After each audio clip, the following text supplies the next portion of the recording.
안녕하세요. 예수의 이름으로 문화 안 드립니다. 본 CD는 버지니아 애난델에 위치한 메시아 장로교회 방송 선교부에서 한세영 목사님의 설교 내용을 선교용으로 제작한 것입니다. 설교를 들으시고 예수 그리스도에 대해 알기를 원하시거나 예수를 믿고 신앙생활 하시기를 원하시는 분은 교회 전화 703-941-4447로 연락해 주시면 성심성의껏 도와드리겠습니다. 할렐루야. 평안들 하셨습니까? 제 얼굴이 많이 탔죠? 햇빛이 너무 뜨거우니까 얼굴이 탈 수밖에 없는 것 같아요. 그러나 여러분들이 많이 기도해 주셔서 저희 단기 선교팀이 그곳에서 순간순간 모든 어려운 고비들을 잘 넘기고 최선을 다해서 사역을 잘 마치고 아무 일 없이 무탈하게 잘 돌아왔습니다. 하나님의 은혜인 줄로 믿습니다. 처음 공항에서 밴을 렌트하러 갔는데 여기서 다 예약을 했죠. 근데 갔더니 1시간 동안 기다려도 안 나와요. 근데 나왔는데 차를 시동을 걸고서 이제 가려고 하다 보니까는 푸르 꺼지고 그래요. 이게 도대체 왜 그런가 봤더니 수동 스틱이에요. 근데 저는 스틱을 운전해 본 적이 없거든요. 왜냐면 처음 미국에 유학 가갖고 그 운전을 배웠기 때문에 한국에서 운전을 안 해봐갖고 몰라요. 그래갖고 이걸 어떻게 하나, 차 탈 일이 있는데 나중에 보니까 전화를 우리 팀 공항에 기다리고 있는 팀들한테 전화를 했더니 황영희 집사님이 오셨어요. 근데 운전을 하시는데 스틱을 그냥 잘하는 게 아니에요. 보통 잘하는 게 아니에요. 막 그냥 비행기처럼 날아다니는 거예요. 이게 뭐 빨리 달렸다는 얘기가 아니라 그 좁은 골목에서 막 그 턴하고 또 이러고 이 지형 그 지리를 갖다 지도를 아는데 현지인이라고 별명이 붙었어요. 이제 현지인. 별로 감동이 없으시네요. 현지인처럼 거기 그냥 여러분이 가이드가 필요하시면 그분을 데리고 가시면 돼요. 그 정도로 그냥 거기를 다 알아버렸어요. 사실은 우리가 삼칸 그 선교센터에서 김경호 장로님 버스를 사용해서 이 사역을 하려고 했었어요. 근데 만약에 그 버스가 왔었으면 큰일 날 뻔했습니다. 왜냐하면 임마누엘 교회는 시내에 있고 우리가 이 그 교회를 짓는 몬테시나이 교회는 변두리에 아주 시골에 가난한 동네에 있는데 여기를 하루에도 수십 번씩 왔다 갔다 해야 되는 거예요. 근데 길이 다 요만해요. 좁아요. 아주 좁은.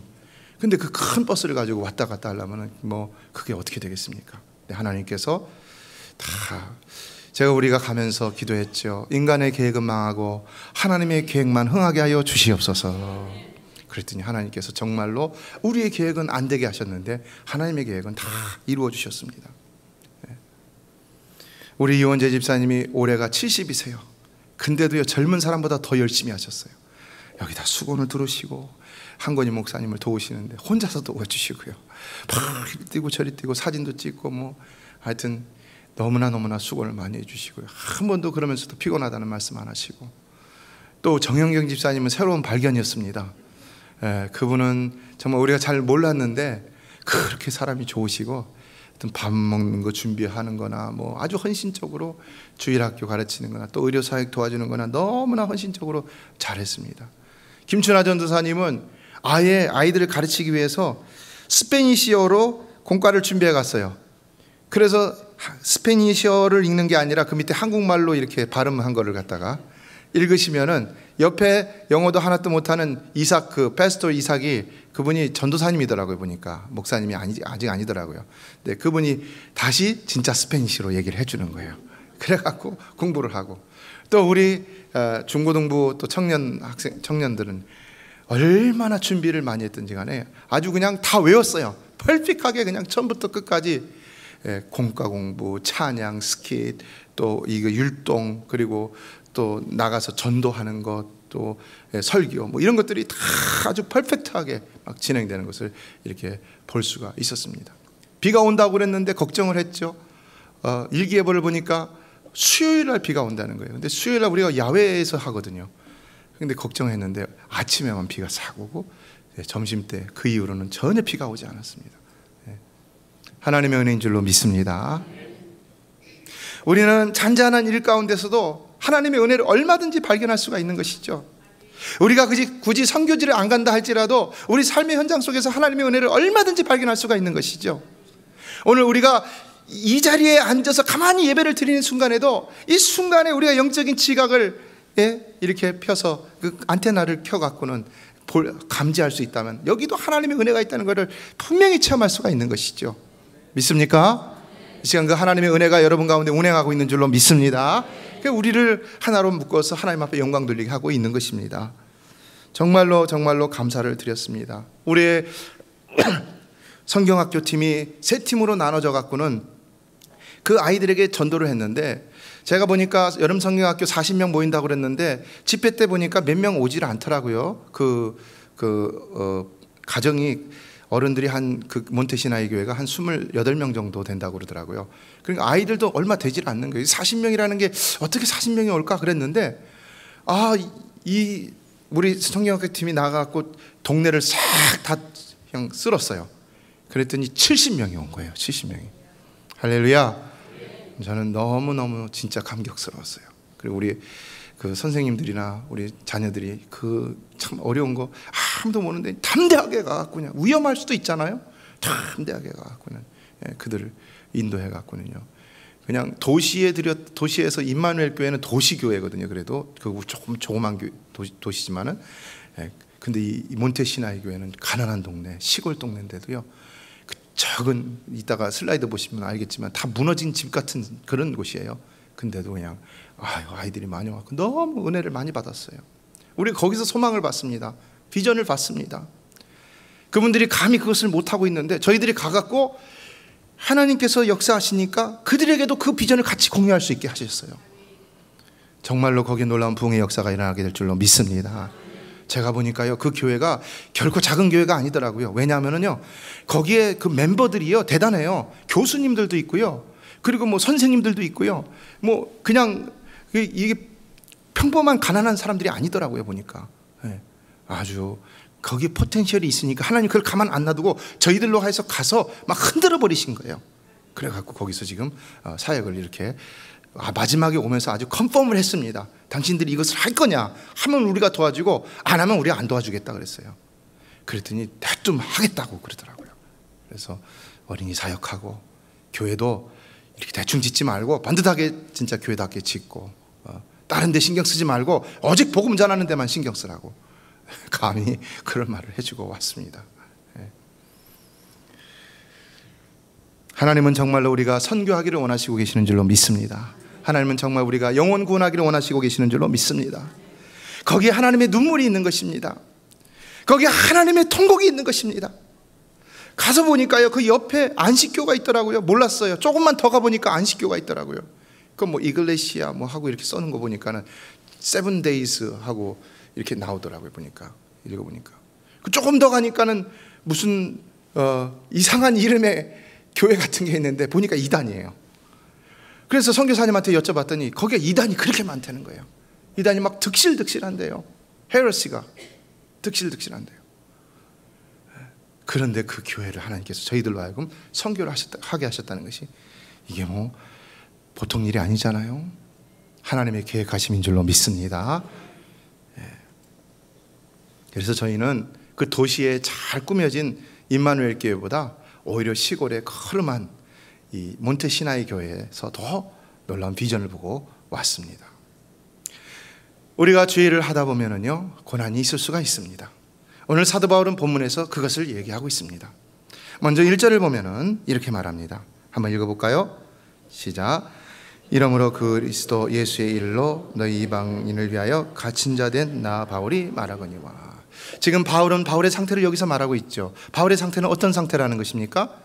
갇혔다. 그 뭘 말하는 것입니까? 감옥에 갇힌 상태라는 것입니다. 왜 갇혔을까요? 왜요? 혹자는 말합니다. 그가 죄를 지었기 때문에 갇힌 것이다. 또 유대인들은 말합니다. 그가 하나님 앞에 벌을 받아서 갇힌 것이다.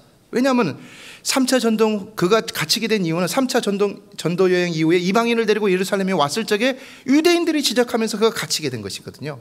거기서 가이사에게 호소하면서 로마 군병들에게 끌려가고 로마로 가는 과정에서 그가 갇힌 자가 된 것이잖아요. 그렇죠? 그러니까는 그건 하나님이 너를 봐라. 네가 이단 짓을 하니까 하나님이 너를 그렇게 징계한 것이다. 고난을 준 것이다. 이렇게 말했다는 겁니다. 그러나 사도 바울은 지금 그가 왜 고난을 받는다고 말하고 있다는 것입니까? 1절에 뭐라고 그랬어요? 그는 다른 게 아니라는 겁니다. 그리스도 예수의 일로 그가 고난을 당하고 있다는 것입니다. 사랑하는 성도 여러분, 우리도 고난받는 이유가 있다면 바로 예수 그리스도의 일로 인하여 고난을 받을 수 있어야 할 줄로 믿습니다. 성도는 다른 것 때문에 고난받아서는 안 되는 것입니다. 예수 믿는 일 때문에, 예수를 위해 사는 일 때문에 고난을 받아야 되는 것이고, 고난도 받아야 한다는 것입니다. 이번에 느낀 것은요, 우리가 선교하지 않으면 굳이 그 어려운 순간들을 경험할 필요가 없다는 것입니다.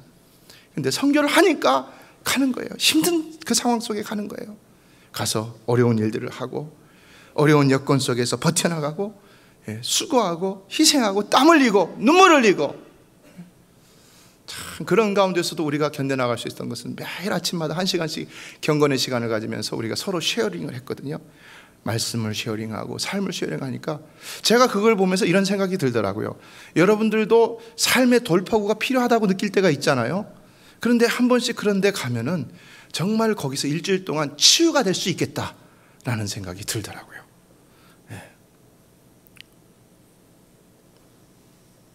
성도는 그리스도를 위한 일로 고난을 받을 수 있어야 한다는 것입니다. 어제 보니까 여전도 회원들도 나오고 구역원들도 나와갖고 막 음식들을 준비하더라고요. 저희들도 맛있게 먹었는데 또 어떤 선교 사역을 한다고 그런 얘기를 들었습니다. 여러분, 주의 일을 하려고 그러면 수고와 희생이 따를 수밖에 없는 것이죠. 수고와 희생 없이 어떻게 주의 일을 온전히 한다고 할 수가 있겠습니까? 세상에서도 돈 버는 일, 성공하려 한다면 수고와 희생이 마땅히 따라져야 하는데요, 그렇죠. 하나님 나라라고 저절로 이루어지는 것은 아니라는 것입니다. 하나님 나라도요, 예수 그리스도의 피 흘리심과 예수 그리스도의 몸에 찢기심, 그 희생과 수고가 있었기 때문에 가능하다는 것입니다. 오늘 우리 교회도 이런 희생과 수고가 있어야 교회가 더욱더 온전해질 수 있는 줄로 믿습니다. 믿습니다. 가만히 앉아서 하나님 우리 부흥시켜 주세요, 그리고 난 가만히 아무것도 안 하는 것은 아무것도 될 수가 없다는 것입니다. 여러분, 하나님께서 하나님 나라를 이루시려고 아무것도 안 하시고 예수 그리스도를 이 땅에 보내주시지 않았다면 여러분, 과연 오늘날 우리가 이와 같은 혜택을 누릴 수가 있겠습니까? 없는 것이죠. 하물며 하나님도 그러시는데 우리라고 어떻게 할 수가 있겠습니까? 디도서 3장 9절은 말합니다. 그러나 어리석은 변론과 족보 이야기와 분쟁과 율법에 대한 다툼을 피하라. 이것은 무익한 것이요 헛된 것이니라. 무슨 말을 하고 있습니까? 성도는 다른 쓸데없는 다툼과 분쟁과 변론과 이런 이야기들에 시간과 에너지를 소모할 필요가 없다는 것입니다. 그래서는 안 된다는 것입니다. 우리가 에너지를 쏟아야 한다면 그거는 주의 일, 복음 전하는 일, 예수 그리스도를 위한 일이 되어야 한다는 것입니다. 그래서 사도 바울은 그가 고난을 당하는 보다 구체적인 이유를 바로 나는 너희 이방을 위하여 갇힌 자라고 말하고 있는 것입니다. 그가 이방인들에게 나가서 복음을 전하지 않았다면 굳이 감옥에 갇힐 이유가 없었다는 것입니다. 오늘날 우리도 복음을 전하지 않는다면 굳이 생활 속에서 고난을 당할 이유는 없다는 것입니다. 제가 선교를 여러 군데 세계적으로 이렇게 몇 나라를 가보니까요, 세계에서 가장 잘 사는 나라가 어디예요? 미국이에요. 비교도 할 수 없어요. 비교도. 여러분이요, 미국에 살고 있다는 자체가 축복인 줄로 믿습니다. 못 느껴요? 미국에서 아무리 가난한 사람도요, 저 지금 오늘 우리가 다녀온데 그 바이아돌리도 가면요, 그 사람들이 임금이 얼마인지 아세요? US 달러로 300불이에요. 그것도 많이 받는 거예요. 한 달 임금이 300불이에요. 정말로 열악한 환경에 살고 있습니다. 유럽도 유럽도 그래요. 보니까 유럽도. 근데 유카탄 가서 보니까는 미국 사람들은 대부분 보니까 캔쿤에서 이렇게 베케이션을 즐기더라고요. 근데 캔쿤은 완전히 미국이에요. 거기는요, 어마어마한 호텔들이 있어요. 거기는요. 참, 여러분 축복받은 사람이라는 거 알아야 되는 것입니다. 축복받았어요, 우리는요. 그러나 두 번째로 사도 바울은 고난을 받는 것에 대해서 이렇게 말합니다. 그것은 바로 하나님의 은혜다. 하나님의 은혜다. 2절을 다 같이 읽어보겠습니다. 시작. 너희를 위하여 내게 주신 하나님의 은혜의 경륜을 너희가 들었을 터이라. 경륜이란 말은 좀 어려운 말이죠. 사전적으로 보면은 일을 조직적으로 계획함 혹은 천하를 다스림이라는 이런 의미가 있습니다. 그렇다면 2절의 의미는 뭔가? 그것은 바로 하나님께서 이 사도 바울을 그 은혜의 경륜에 따라 이방인의 사도로 세웠다는 것을 여기서 말하고 있는 것입니다. 그러나 그 이방인의 사도는 무엇이냐? 3절로 4절에 말하는데요. 다시 한번 3절 4절 읽어볼까요? 시작. 곧 계시로 내게 비밀을 알게 하신 것은 내가 먼저 간단히 기록함과 같으니 그것을 읽으면 내가 그리스도의 비밀을 깨달은 것을 너희가 알 수 있으리라. 그 이방인의 사도가 된 것은, 사도는 무엇이냐? 그리스도의 비밀을 깨달은 걸 전하는 자라는 것인데, 그에 대해서 내용은 뭐냐? 2장에 나온 것이라는 거죠. 2장에. 여기 먼저 간단히 기록했다는 것은 바로 2장의 내용을 얘기하는 것입니다. 그러면 2장은 뭘 말하고 있는가? 간단히 요약하자면 이것입니다. 그것은 예수의 피로 말미암아 둘로 나뉘었던 유대인과 이방인이 하나가 되어서 이제는 한 성령 안에서 한 하나님 앞에 함께 나아가도록 화목해 하신 일이라는 것입니다. 우리는요, 이 의미에 대해서 크게 와닿지가 않습니다. 왜냐하면 우리도 이방인이고 우리는 이미 이 구분이 없는 시대에 살고 있기 때문입니다. 그러나 여러분, 유대인의 입장에서 한번 생각해 보세요. 어떻습니까? 지금도 유대인들은 우리에 대해서 친절하게 하고 잘해줄지 모르지만, 그러나 그들이 정통 유대교인들이라면 그들 사상 속에는 어떤 마음이 있습니까?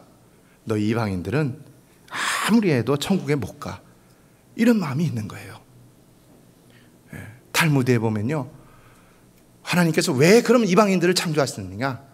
그거는 지옥의 불쏘시개로 쓰시기 위해서 창조했다는 겁니다. 그럼 기분 나빠요, 안 나빠요?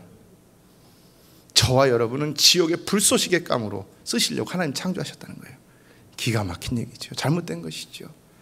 탈무드는 장로의 유전이에요. 예수님이 그렇게 싫어하셨던 장로의 유전이에요.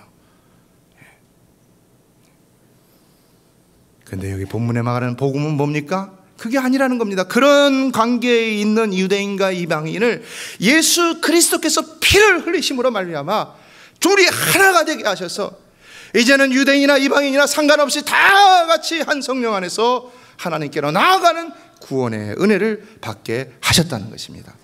화목의 은총을 누리게 하셨다는 것입니다. 이 화목이라는 것은 두 가지 경우죠. 하나님과 우리와의 화목인 것이고 또 우리와의 화목인 것입니다.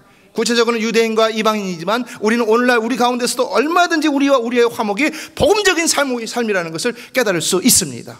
여러분은 우리가 복음 안에서 산다면 정말 우리는 서로 화목해야 할 줄로 믿습니다. 화목할 수 있어서 화목한 것이 아니라 우리의 화목을 위해서 예수 그리스도가 피 흘리셨기 때문에 우리는 화목할 수 있어야 한다는 것입니다.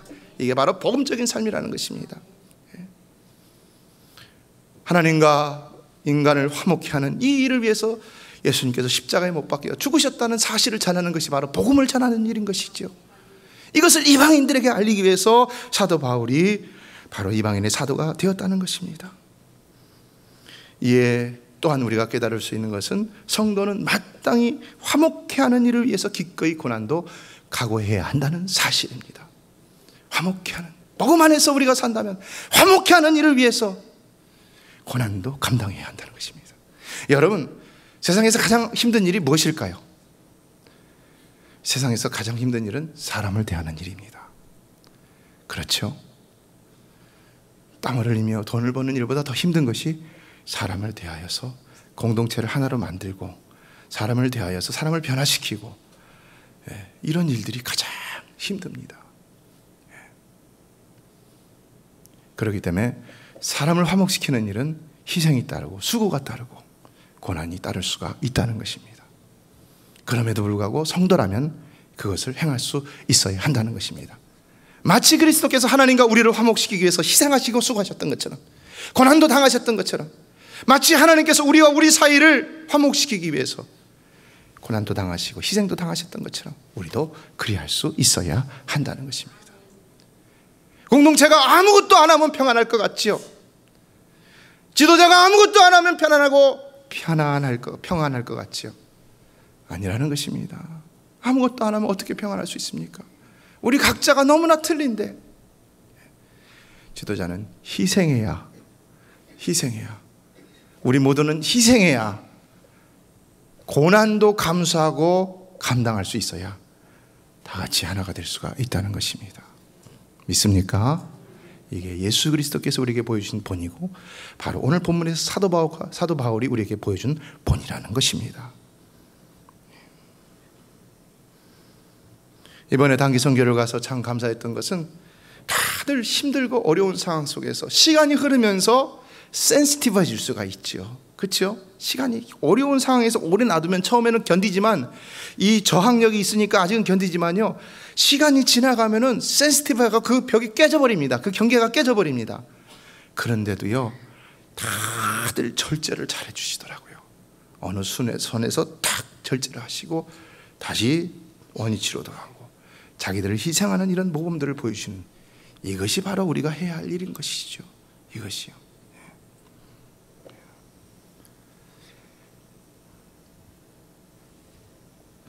그래서 사도 바울은 5절로 6절에 말한 것입니다. 5절로 6절 한번 읽어볼까요? 5절로 6절. 자, 시작.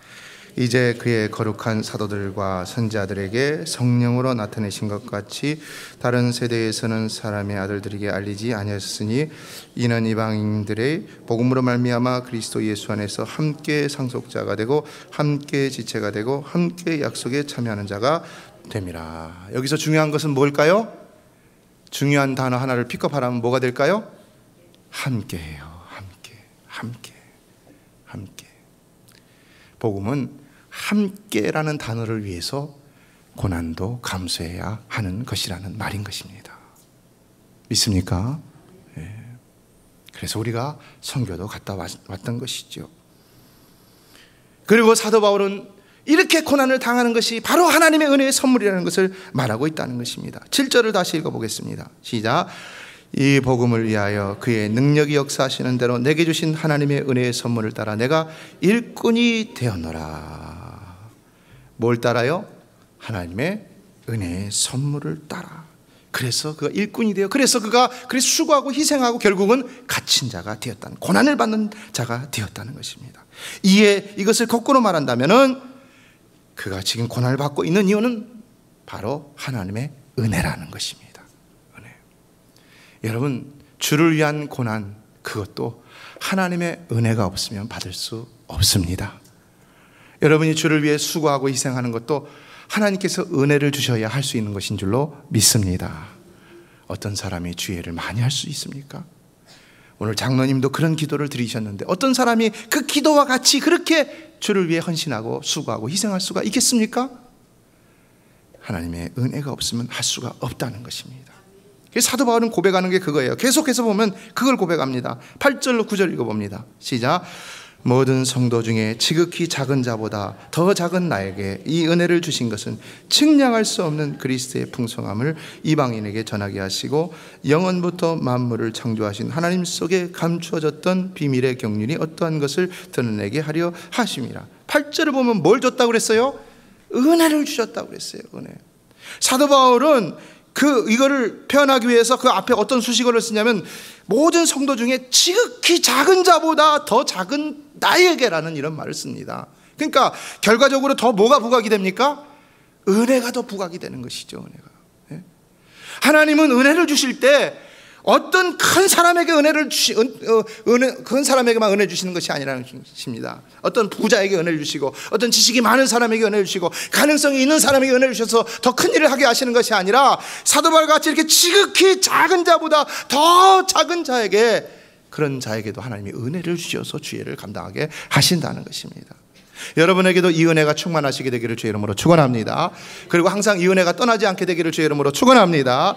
주의 일은 은혜로 하는 것이고요, 이에 성도의 삶도 마땅히 사명의 삶일진데 은혜로 사는 삶이 되는 것입니다. 이에 우리는 얼마든지 내 자신을 내려놓고 하나님의 은혜를 구하며 살아갈 수가 있어야 하는 것입니다. 아직도 내 이고가 살아있고 아직도 내 자신이 주의된 삶을 살아간다면요, 이 은혜를 받지 못하게 되어 있습니다. 여러분, 우리는 항상 우리 자신을 내놓고 하나님의 은혜를 구하며, 그러므로 주의 일에 수고와 희생과 고난도 맞이하지 않을 수 있는 이런 온전한 삶을 살기에 힘써야 하는 것입니다. 그래서 사도 바울은 이미 고린도전서 15장 10절에서도 말씀했습니다. 그러나 내가 나 된 것은 하나님의 은혜로 된 것이니 내게 주시는 그의 은혜가 헛되지 아니하여 내가 모든 사도보다 더 많이 수고하였으나 내가 한 것이 아니여 오직 나와 함께 하신 하나님의 은혜로다. 저는요, 교회가 커져가면서 일이 더 많아지는 걸 느낍니다. 그러나 일이 더 많아진다고 불평해야 되겠습니까, 여러분? 아니죠. 감사해야 할 일인 것이죠. 믿습니까? 믿습니까? 여러분도 신앙이 성장하면서 성장할수록 여러분에게 주어진 일이 더 많습니까? 적습니까? 더 많아질 수밖에 없는 거예요. 불평해야 되겠습니까? 아니죠. 교회가 커지면 커질수록 주어지는 일이 더 많아집니다. 그렇죠? 불평해야 되겠습니까? 아니에요. 감사해야 되는 거예요. 믿습니까? 네. 요 근처에 가장 큰 교회도 보면은요, 무슨 행사만 했다면 그 교회에서 해요. 제가 필라에 있을 적에도요, 그 교회가 그 지역에서 제일 컸으니까 무슨 행사만 하면 그 교회에서 하는 거예요. 불평이 나오겠습니까? 안 나오겠습니까? 나올 수가 있죠. 그러나 불평하지 말아야 한다는 것입니다. 하나님이 복을 주어주시면 부어줄수록, 하나님 부흥시켜 주시면 부흥시켜 주실수록 그에 마땅한 우리의 책임이 필요하다는 것입니다. 이에 우리는 그것을 은혜로 알고 축복으로 알고 감사함으로 그걸 감당하는 자가 되어야 하는 것이지, 불평함으로 그걸 피하려고 해서는 안 된다는 것입니다. 그러면 충성된 자가 될 수가 없는 것입니다. 부자가 헌금을 많이 하는 것이 불평스러운 일이 돼서는 안 되는 것이지요. 재능이 많은 사람이 재능의 기부로 사역을 감당하는 것은 결코 불평스러운 일이 돼서는 안 되는 것이지요. 하나님이 나에게 그만큼 많이 주셨기 때문에 내가 할 수 있다는 것이 감사한 제목이 될 수가 있어야 되는 것이지요.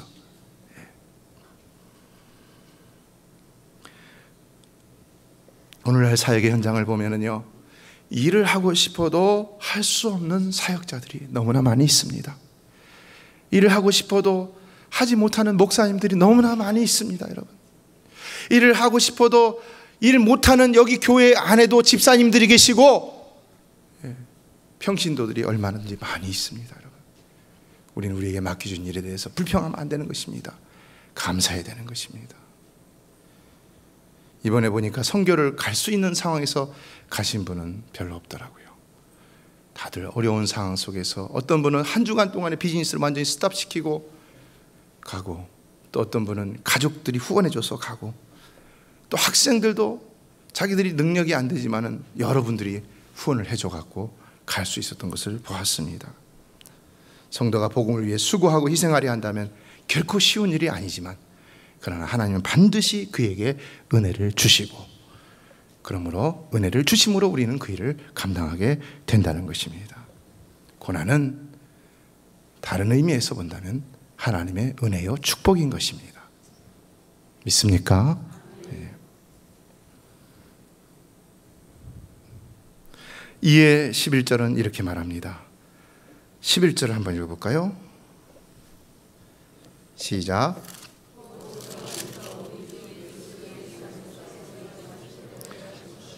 이 예정하신 것은 바로 이 이방인까지 화목케 하는 하나님의 예수 그리스도를 통한 하나님의 복음을 얘기하는 것이죠. 그러나 저는 이 말씀을 보면서 이런 생각을 해봤어요. 우리 삶의 고난도 예정된 것이 아닐까. 그런데 저는 그것을 느껴요. 사역자로서는 사역의 현장 속에서 나에게 주시는 이 고난의 삶도 하나님의 예정 안에 있다, 이걸 느낄 때가 많이 있어요. 그러나 이런 의식이 왜 중요하느냐? 이런 의식을 가지고 우리가 신앙생활하게 된다면 고난도 감사할 수가 있다는 것입니다. 예. 어처구니 없이 생기는 그리스도를 위한 고난은 없는 것입니다. 하나님이 여러분의 은혜 주시고 축복 주시려고 여러분의 삶에 그 고난도 축복의 통로로서 예배해 주실 수 있다는 사실을 깨달으시라는 것입니다. 그래서 결론은 무엇이냐? 12절로 13절입니다. 다 같이 마지막으로 읽겠습니다. 시작. 우리가 그 안에서 그를 믿음으로 말미암아 담대함과 확신을 가지고 하나님께 나아감을 얻느니라. 그러므로 너희에게 구하노니 너희를 위한 나의 여러 환난에 대하여 낙심하지 말라. 이는 너희의 영광이니라. 자, 어떻습니까? 결론은 뭡니까? 성도는 앞서 말한 고난의 이유 때문들이라도, 그러니까 이것이 그리스도를 위한 당연한 것이고, 그리고 또 화목해 하는 일, 그리고 이것이 하나님의 은혜란 이 축복이라는 이런 사실들 속에서 우리는 고난과 환난에 대해서 낙심하지 말아야 한다는 것입니다. 오히려 여기서 말하는 것은 당당하라는 것입니다. 결론은. 그리고 그것을 사도 바울이 자신들을 위해 당하는 고난이니까 자신들을 오히려 영광으로 생각하라는 것입니다.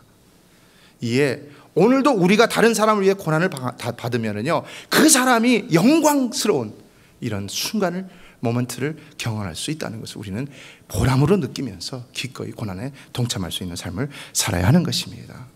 여러분, 선교는요, 고난입니다. 힘든 일입니다. 선교지에 가보면은요, 선교사님들이요, 한 번도 하루 중에 몇 년 동안 한국말 한 번도 못하고 사시는 분들이 있습니다. 이번에도 김궁호 선교사님이 오셨는데 이분이 안 가고 계속해서 계시는 거예요. 계속해서 말씀을 하셔요. 이렇게. 우리는 사역을 해야 되는데 왜 그러겠어요, 여러분? 오래간만에 한국 사람 만났으니까 한국말 좀 하겠다는 거예요. 한국말 좀. 근데요, 옆에서 그 말 해주는 것만으로도요, 그게 놀라운 단기 선교라니까요. 그렇게 행복한 거예요. 그냥 어느 분이 그랬다고 그러더라고요. 자기는 다 필요 없고 그냥 아이스크림 하나 들고 나하고 하루 종일 얘기만 하자. 단기 선교를 갔는데 저번에 영생교회 있을 적에 아마존에 사는 선교사님이 그런 얘기를 했다고 그러더라고요. 선교는요, 화려해 보이고 참 근사해 보이는 것 같지만요, 고난입니다. 고난. 예, 우리가 그 선교에 동참하는 것은 바로 그분들의 고난에 함께 동참하는 일이 될 수 있다는 것입니다. 그렇지 않더라도 주를 위해 사노라면 고난도 당할 수 있고 어려움도 겪을 수 있는 것이 현실인 것입니다. 예, 우리는 낙심하지 말고 언제나 당당함으로, 감사함으로 이것을 능히 감당할 수 있는 자가 되어야 한다는 것입니다. 저는 이번 단기 선교를 통해서 또다시 깨달았습니다. 눈물과 땀이 없이는 결단코 어떤 것도 이룰 수 없다. 그러므로 이런 우리의 눈물과 땀의 희생과 헌신이 바로 우리를 더욱 놀랍게 하실 하나님의 소망이다. 무슨 말입니까? 하나님은 우리에게 우리의 눈물과 눈물방울, 땀방울을 요구하고 계신다는 것입니다. 그의 나라와 그의 의를 위해서. 어떻게 하시겠습니까, 여러분? 어떻게 하시겠습니까? 여러분의 남은 생에 여러분의 눈물, 땀으로 하나님 나라와 하나님의 의를 위해서 살아가심으로 인해서 정말 남은 생애가 더욱 복되고 더 가치 있고 더욱더 감사할 수 있는 삶이 되고 더욱 놀라운 축복을 하늘나라에 저장하는 이런 복된 삶이 되시기를 주의 이름으로 축원합니다. 여러분, 이렇게 살 때 이 땅에서는 우리가 수고롭고 고통스러운 삶을 살 수 있을지 모르지만, 그러나 우리가 이 땅을 떠나 저 영원한 하늘나라에 올라가게 될 때는 영원히 해같이 빛나게 될 줄로 믿습니다. 영원히 해같이 빛나게 되는 것입니다. 우리 찬송하고 기도하도록 하겠습니다. 찬송합니다.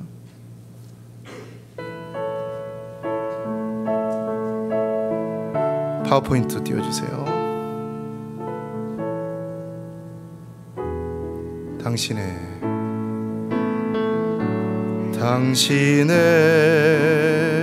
그 섬김이 천국에서 해같이 빛나리.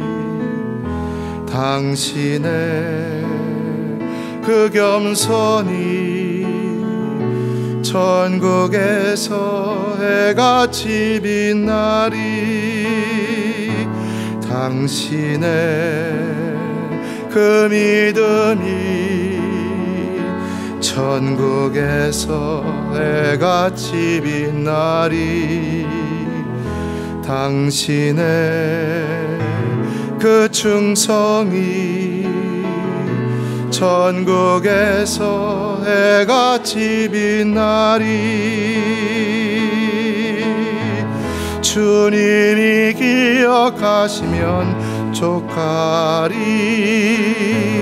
예수님 사랑으로 가득한 모습, 천사도 흠모하는 아름다운 그 모습, 천국에서 해같이 빛나리. 2절합니다. 당신의 그 순종이 천국에서 해같이